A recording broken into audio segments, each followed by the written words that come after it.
Hello, welcome to So Here 'Tis. I'm Larry Horist, your commentator, and today we're going to talk about John McCain. Now, I think it's pretty obvious if you follow the news that President Trump doesn't like John McCain very much. Well, I have to tell you, I never liked John McCain very much either, and it's more than political. Let me go back a little bit in my own personal history with McCain. I actually was a big McCain fan. I was really thinking that this guy could be the President of the United States one day, and as it came up, he was a bit of a maverick, but I sort of admire mavericks in a way. And so I had an opportunity for the first time to meet John McCain when he came to Chicago, and somebody said, hey, we need somebody to pick the senator up at the airport. And would you do it? And I thought, boy, this is great. I'm going to pick up John McCain. So I went there. I picked up McCain to take him to a fundraiser up on the North Shore of Chicago, up in one of those wealthy neighborhoods. And he got in a car with a couple of his aides, and we started heading up north. Now remember, this is a guy I really liked. I was excited to meet him. Now, I'm not going to go into the whole trip, but I will tell you the senator was lucky I didn't throw him out of the car on Lakeshore Drive halfway up to the meeting. By the time he started talking, the arrogance, the anger, the craziness, I thought, what the hell is going on here? And so we finally arrived at the fundraising event. And somebody said, Larry, would you like to come in and join us? I had enough of John McCain. In that one trip, I said, nope, don't want to do it. Now, by history, I learned that a lot of people in Arizona were deeply concerned about McCain's anger management issues. And I knew he was a bit, pugnacious about things. And he was a bit opinionated, and he kind of would fly off the handle a lot.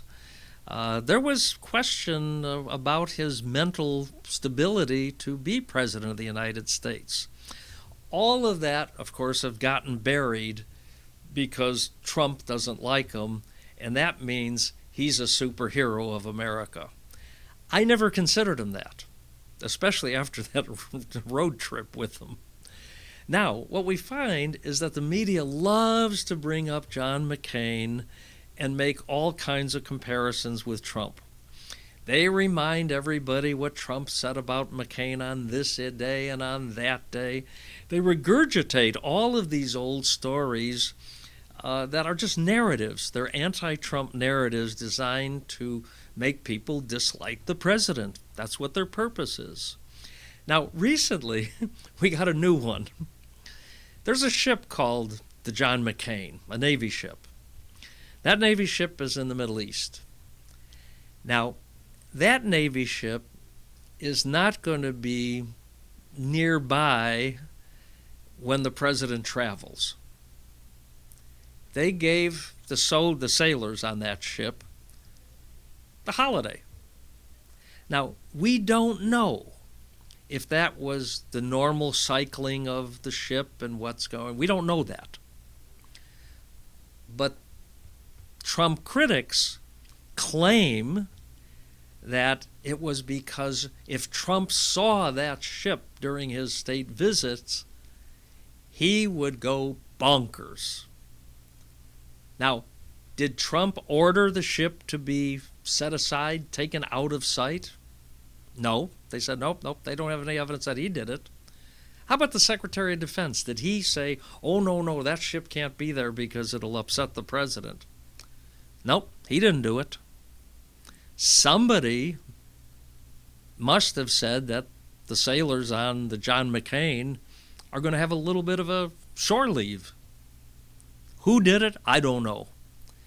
But the important point is that the media keeps saying it was the White House who ordered this. Now, I always hate that term. I've hated it for years. I don't know if you appreciate it, but the White House doesn't say anything. It's a damn building. It doesn't talk. Whenever they say the White House says something, the implication is it's the president. In this case, that implication is 100% wrong.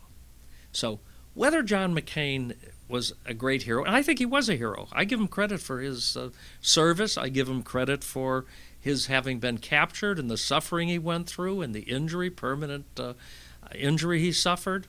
I give him 100% credit for that. In my judgment, it didn't make him a great senator. It didn't make him a great human being that they have sort of canonized solely because they knew he didn't like Trump, and therefore he's got to be the world's greatest senator. I don't buy it. So I say, stop beating Trump over the head with the dead body of McCain. Let the issue go. Stop repeating it. Stop looking for ways to say that McCain, this wonderful person, is being demonized by Trump. I don't think Trump really cares that much. He doesn't like him. He said he doesn't like him. There's nothing wrong with the president not liking him, and you don't have to like a person because they're dead. So there it is.